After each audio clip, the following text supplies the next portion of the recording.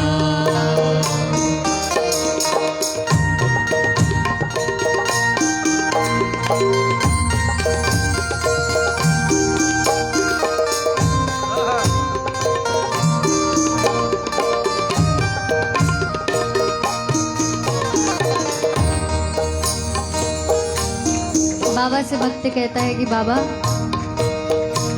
हमें पता है कि आपको क्या भाता है, आपको कैसे रिझाना है।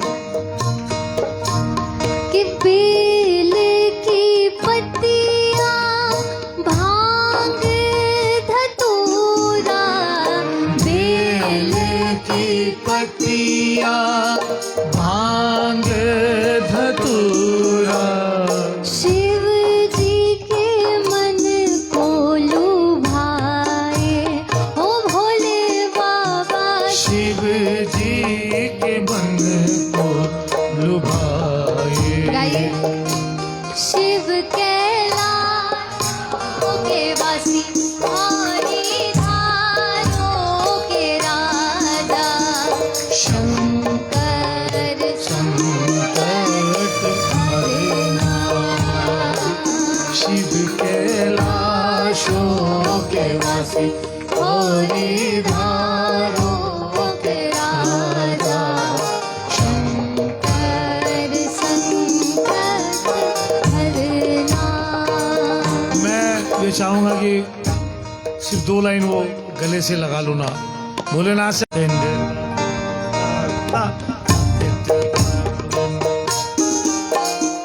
भक्त भगवान से कहता है कि गले से लगा लो ना कन्हैया, मुझको गले अपना बना लो ना। तुम्हारे सेवा पूरी न मेरा मुझे अपना बना लो। हो अपना नहीं कोई सगले पराए। अपना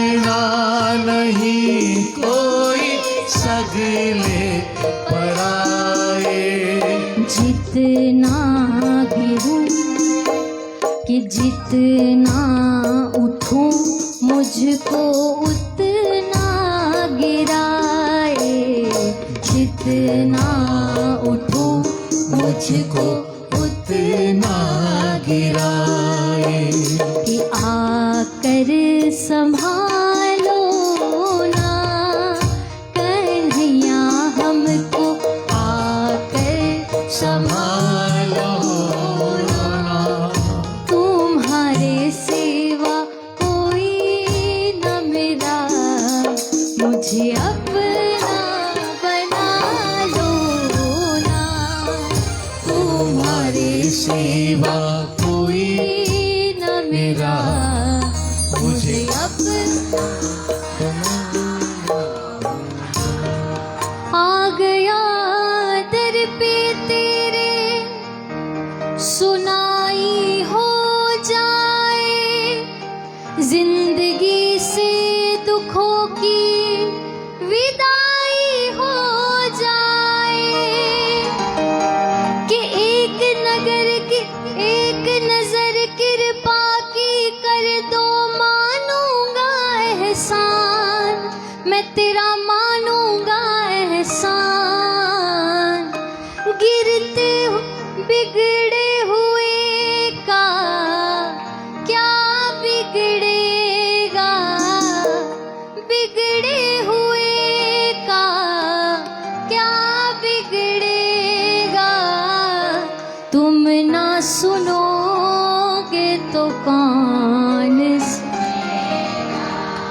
तुम ना सुनोगे तो कौन। साथी हमारा कौन बनेगा। साथी हमारा कौन बनेगा। तुम ना सुनोगे तो कौन सुनेगा। तुम्हारे दर पे शायद हमेशा धर्मी आते। भक्त बाबा से कहता है कि तुम्हारे दर पे शायद हमेशा धर्मी आते। आज पापी आया है, शाम का ही घबराते। कि हमने सुना है तेरी नजर में सब है एक समान। हाँ सब है एक समान। इसका पता तो आज चलेगा। इसका पता तो आज चलेगा। तुम ना सुनोगे तो कौन सुनेगा। तुम ना सुनोगे तो कौन सुनेगा। साथी हमारा कौन बनेगा। साथी हमारा कौन बनेगा। गाइए। तुम ना सुनोगे तो कौन सुने। बोले साचे दरबार की। ओम नमः शिवाय, ओम नमः शिवाय, ओम नमः शिवाय, ओम नमः शिवाय, ओम नमः शिवाय, ओम नमः शिवाय, ओम नमः शिवाय, ओम नमः शिवाय, ओम नमः शिवाय, ओम नमः शिवाय, ओम नमः शिवाय, ओम नमः शिवाय, ओम नमः शिवाय। राजेश्वर भगवान की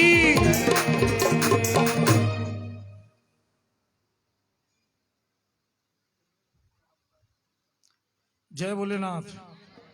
जोर से तो बोलो। कभी कभी खुद भी बोल दिया करो ना। हमने भोलेनाथ का प्राकट्य किया। बाबा कैसे प्रकट हुए?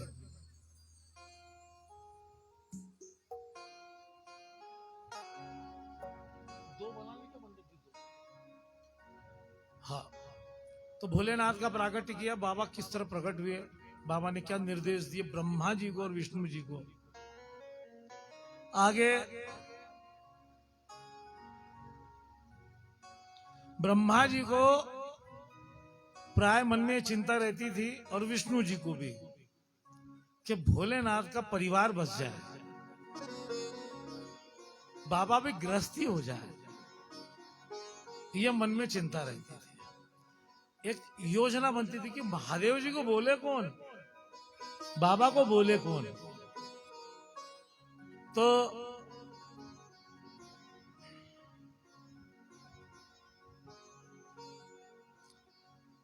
ब्रह्मा जी योजना बनाते हैं, राजा दक्ष से कहते हैं कि हे राजा दक्ष, आप महादेवी की उपासना करो, और महादेवी की उपासना करके, महादेवी का तप करके महादेवी को प्रसन्न करो। जब राजा दक्ष कहता है कि मेरे तो 60 कन्याएं हैं, राजा दक्ष की कितनी कन्याएं थी? 60 बेटियां थी। लेकिन प्रजापिता ब्रह्मा जी आप कह रहे हो तो जरूर मैं महादेवी की आराधना करूंगा। तो राजा दक्ष महादेवी की आराधना करने के लिए तप करना उन्होंने शुरू किया। मां जगदम्बा राजा दक्ष के तप से प्रसन्न होकर वरदान मांगने के लिए कहा। तब दक्ष ने कहा कि मां, मेरी इच्छा है कि आप मेरे यहां अवतार।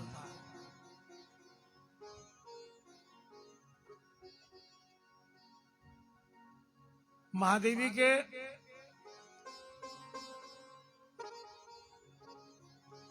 वरदान के बाद राजा दक्ष के यहां मां जगदम्बा, मां महादेवी ने जन्म लिया और अपना नाम सती धरवाया। क्या धरवाया? वो साचे दरबार की कि झूला झूलन आई हो ये जगदम्बा भवानी, झूला झूलन आई हो वो जगदम्बा भवानी, झूला झूलने आई हो वो जगदम्बा भवानी, झूला झूलन आई हो वो जगदम्बा भवानी, झूला झूलने आई हो वो जगदम्बा भवानी। पहलो झूलो पहलो झूलो पहलो झूलो पहलो झूलो दक्ष घर झूली, पहलो झूलो वो दक्ष घर झूली, कि पहलो झूलो दक्ष घर झूली, पहलो झूलो वो दक्ष घर झूली, सती नाम धराई हो ये जगदम्बा भवानी, सती नाम दहाई हो वो जगदम्बा भवानी, झूला झूलन आई हो वो जगदम्बा भवानी, झूला झूलने आई हो वो जगदम्बा भवानी।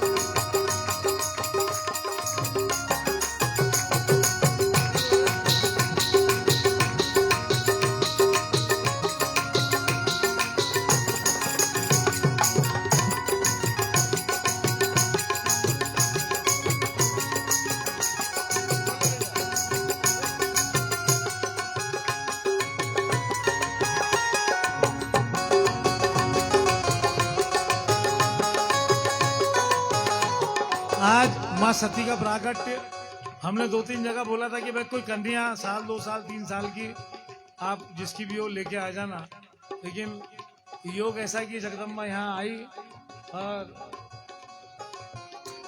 हमारे भाग्य में इसका पूजन लिखा था तो इसका पूजन हो गया। वो साचे दरबार की भक्तों को दर्शन दे गई रे एक छोटी सी कन्या। भक्तों को दर्शन दे गई रे एक छोटी सी कन्या। दासों को दर्शन दे गई रे एक छोटी सी कन्या। दासों को दर्शन दे गई रे एक छोटी सी कन्या। भक्तों ने पूछा माँ, भक्तों ने पूछा माँ, भक्तों ने पूछा मैया नाम तेरा क्या है। भक्तों ने पूछा मैया नाम तेरा क्या है। दासों ने पूछा मैया नाम तेरा क्या है। दासों ने पूछा मैया नाम तेरा क्या है। सती नाम धरा गई हो एक छोटी सी कन्या। सती नाम धरा गई हो को दर्शन दे गई रे एक छोटी सी कन्या। भक्तों को दर्शन दे गई रे एक छोटी सी कन्या। भक्तों को दर्शन दे गई रे एक छोटी सी कन्या। बोलो साचे दरबार की। ये छोटी कन्या स्वरूपा वहाँ बैठी है, जरूर पूजा करना क्योंकि कन्या की पूजा ही हमारे यहाँ बताई गई है। तो कथा और बाबा की आरती का समय देखते हुए कथा आगे कर रहा हूँ शुरू। जरूर आप जगदम्बा का इस भगवती का पूजन जरूर करना, जैसा भी आप बिल्कुल माई को भेंट देना, ये मेरा आपसे कहना है। वो साचे दरबार की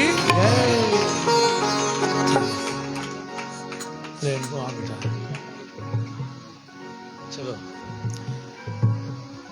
आप जरूर आप आपका स्थान ग्रहण करो और सब माता रानी की जरूर पूजा करके जाएंगे।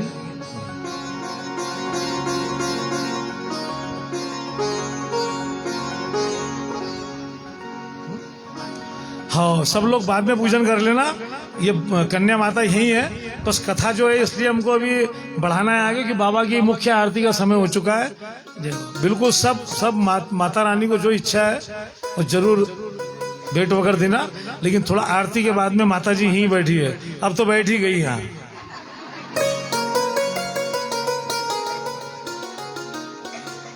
माता रानी जरा इधर भी आशीर्वाद देते ना भाई, क्योंकि मैं तो बोलता भगवान सबका भला करे। भगवान जोर से बोलो, पीछे वाले तो बेचारे बोल ही नहीं रहे। भगवान शुरुआत हमारे से करे। ओम नमः शिवाय, ओम नमः शिवाय, ओम नमः शिवाय, ओम नमः शिवाय, ओम नमः शिवाय, ओम नमः शिवाय, ओम नमः शिवाय, ओम नमः शिवाय, ओम नमः शिवाय, ओम नमः शिवाय, ओम नमः शिवाय, ओम नमः शिवाय। राजेश्वर भगवान की ध्यान दो कथा पे। माँ सती का प्राकट्य होता है।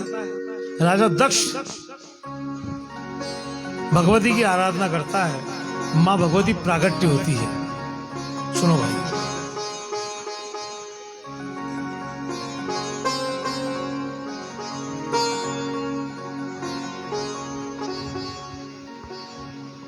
माँ सती पति रूप में माँ सती की इच्छा है कि वो भोलेनाथ का वरण करे।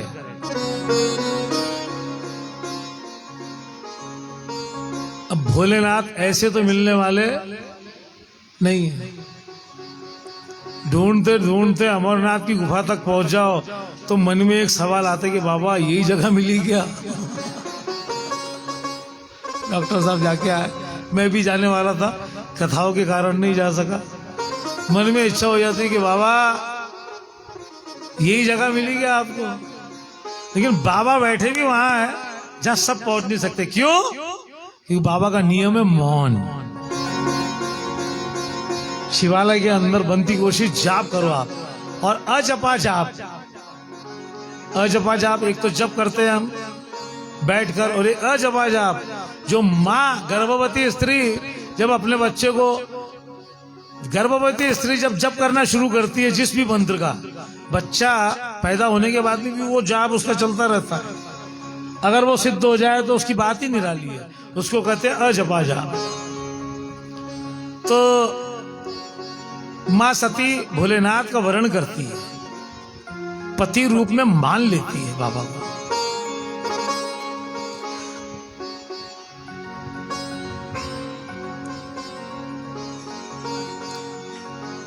भोलेनाथ के पास में ये विनंती लेकर ब्रह्मा जी भी जाते हैं कि प्रभु हमारी इच्छा है कि आप गृहस्थाश्रम ग्रहण करें। विष्णु जी भी जाते हैं।